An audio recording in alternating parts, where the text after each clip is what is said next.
vocabulary terms for today. Our topic is angle of elevation and angle of depression.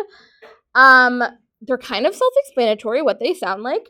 An angle of elevation is when we're looking up at something. An angle of depression is when you look down at something. Those are the two terms you need to know. So if I take a look here at my little diagram, I like this little diagram because this guy is holding little binoculars. I think that's fun. So the most important thing that we need to remember when we talk about angles of elevation and depression is that there's always going to be some horizontal line. So in this case, there's my horizontal line. That's like, imagine if you just look straight across, there will be a horizontal line. Now, if I'm talking about the horizontal line from this guy on the ground, if he looks up at the hot air balloon, he is forming an angle of elevation between that horizontal line and his line of sight towards the balloon. Similarly, if there is a person standing on that hot air balloon, they have a horizontal line of sight, but they would be looking down to the ground at this guy, and we would call that an angle of depression.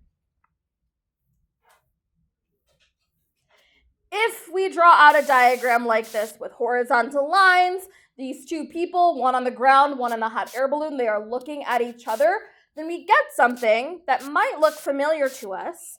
If we imagine that these two horizontal lines are parallel lines, which they are, parallel lines, then the angle of depression and the angle of elevation from the guy looking to the hot air balloon and the hot air balloon looking to the guy, those are alternate interior angles, and they should be the same. So we're going to see this a bunch in this lesson where we have angles of depression and angles of elevation. We're going to need to move them around. Just know we can use those alternate interior angles to help us fill in some diagrams. The most important piece here is that horizontal line piece. This is one of my favorite lessons because Miss Lise gets to draw airplanes. So let me draw my little airplane again. Fantastic. Look at that. So I want us to imagine now, this is the bad scenario. That's why there's a little angry face right here. Okay. Imagine this airplane. It has an altitude. Maybe we're trying to find its altitude.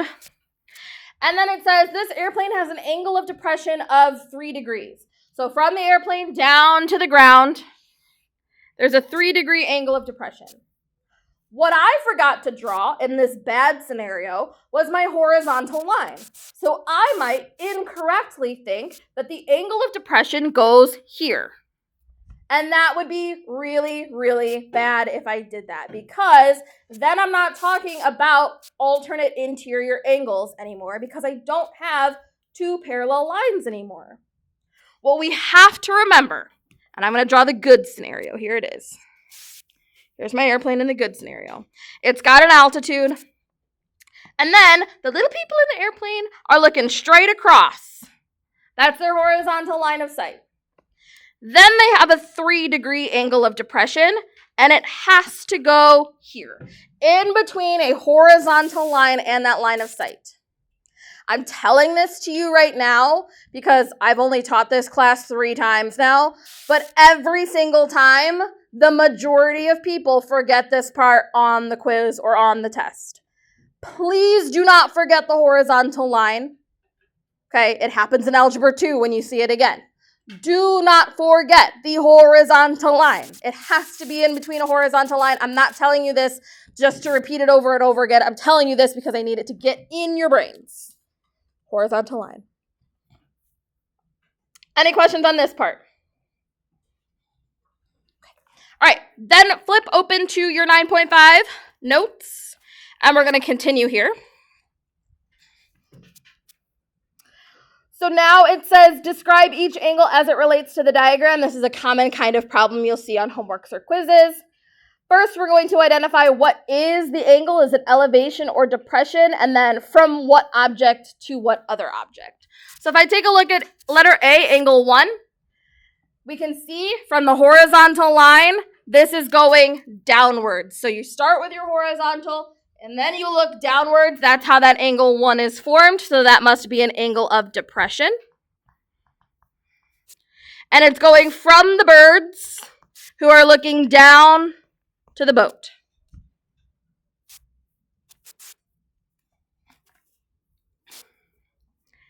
Angle 2. Now there's a person standing on the boat. They're looking straight across, and then this angle is them looking upwards to the birds. If they are looking upwards, that is an angle of elevation. From boat to birds.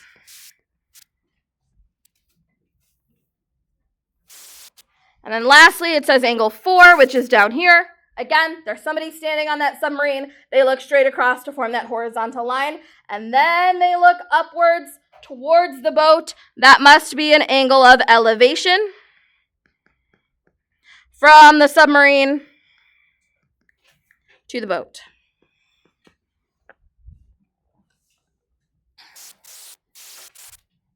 Any questions on that? Okay, so now I get to draw little pictures, which is my favorite part of this. I promise it helps if you draw these silly little pictures out, make them as fancy as you want to. The fancier, I promise, it makes more sense when your pictures are fancy. I don't know what it is, but it does. So I've got in number 2, Corinne is standing on top of the bluffs looking down at the UW lacrosse track on campus at an angle of depression of 32 degrees, and the base of the bluffs is approximately 300 meters from the track. How tall are the bluffs she's standing on? So I'm going to draw Corinne standing on the bluffs first. I don't know. There's a bluff right there. Here's Corinne standing on top of the bluffs. There she is. Then I'm going to draw the UW lacrosse track, which is going to be fantastic. Look at that. You could run around that. And once I have my drawing, now I can kind of start making sense of all these values in this word problem. It says the base of the bluffs is approximately 300 meters from the track. So I'm going to draw from the base to the track, 300 meters.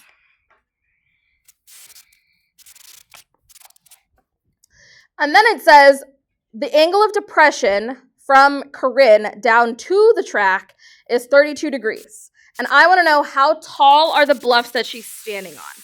So I'm going to put my X value here. And then I need to draw her line of sight down to the track.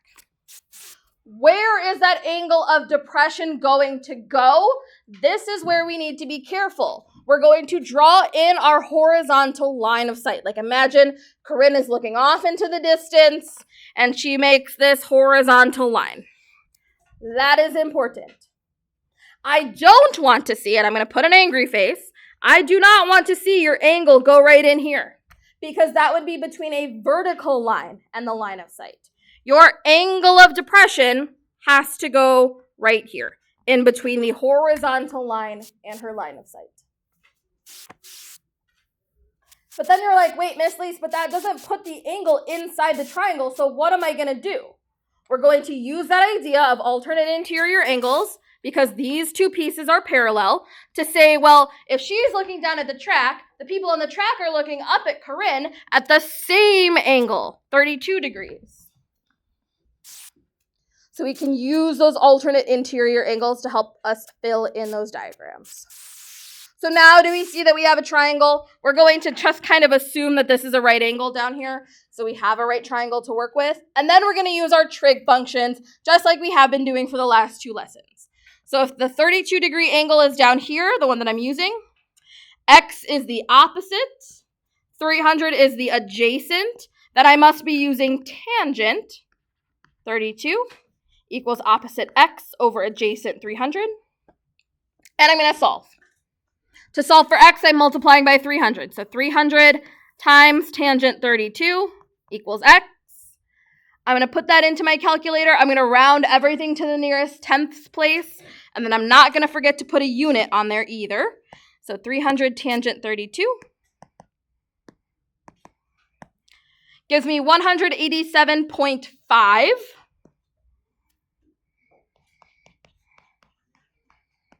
And we're going to put m for meters.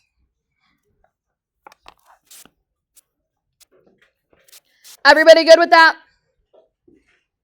Okay, flip it over.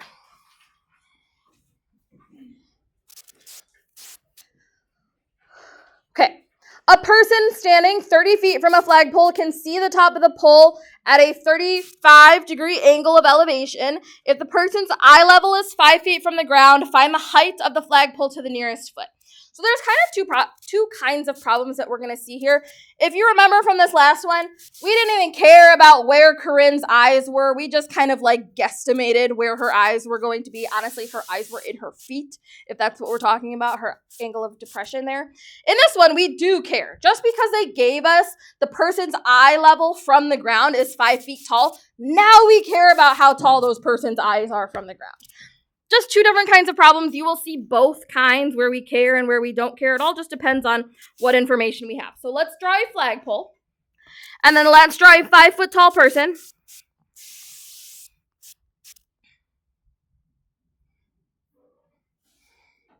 Those person's eyes are 5 feet from the ground. So this is 5 feet right here. They are standing 30 feet from the flagpole. So the grass right here, 30 feet. Then it says that they can see the top of the flagpole at a 35-degree angle. So from their eyes to the top of the flagpole, we have a 35-degree angle. Again, we are going to pay attention to that horizontal line. So not only are they looking up, they're starting looking straight forward. That's how we get this line right here. They look straight forward first, and then they turn their eyes upwards to create that 35-degree angle of elevation.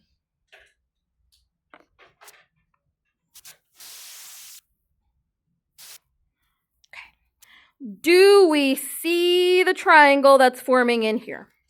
I am being asked to find the height of the flagpole, so maybe I call this whole thing right here X. Does that triangle give me X? Probably not. This triangle in here is going to give me, let's do this in blue, it's going to give me this section right here. That's like the right angle in that triangle.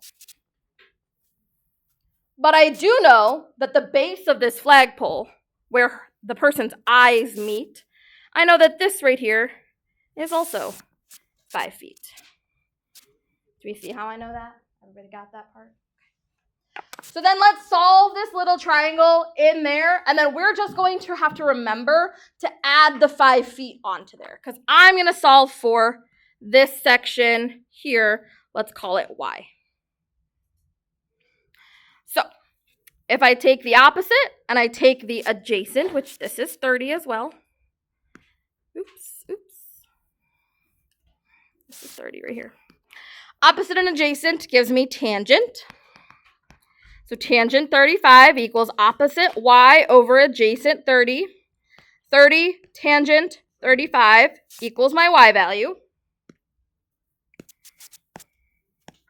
30 tangent 35.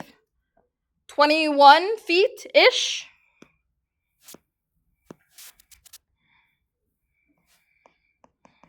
So this section right here is 21. Then I have to remember that the X that I'm looking for, the height of my flagpole, is that 21 plus the 5 feet, because that's where the person's eyes are. So that is a total of 26 feet. Everybody cool with that? I'm going to skip number 4. I don't want you to cross it off, but just put a little note that we're going to save this for 9.9.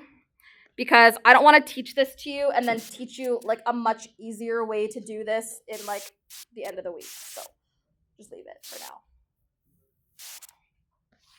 Let's look at 5. Oh, this is my favorite. Because Miss Lise gets to draw a lighthouse.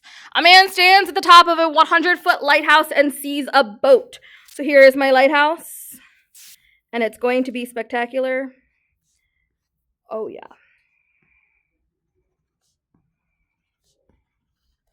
So there's a guy, he's standing up here. And then this is my little lighthouse. Sure. And then there's the water. And then there's a little boat.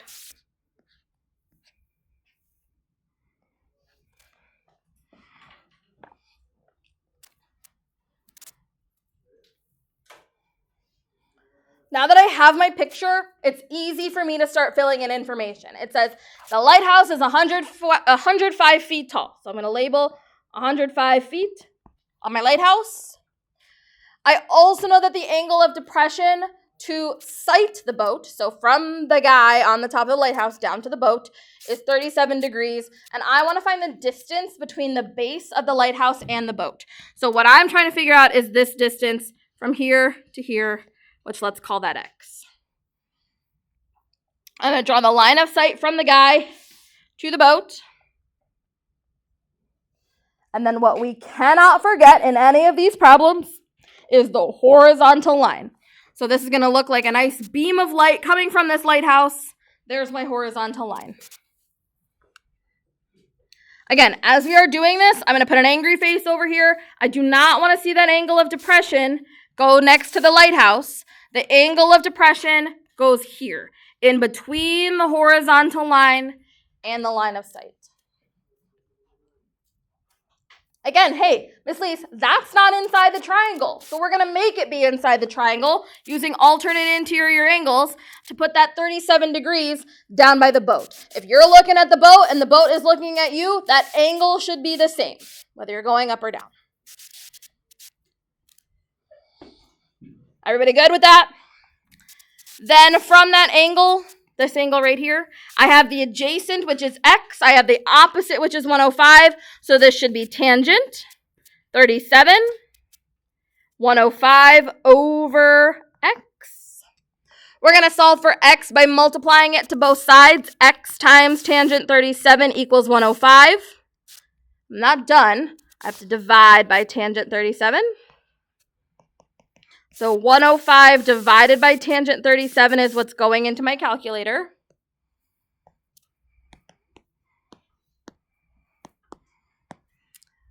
$139.3.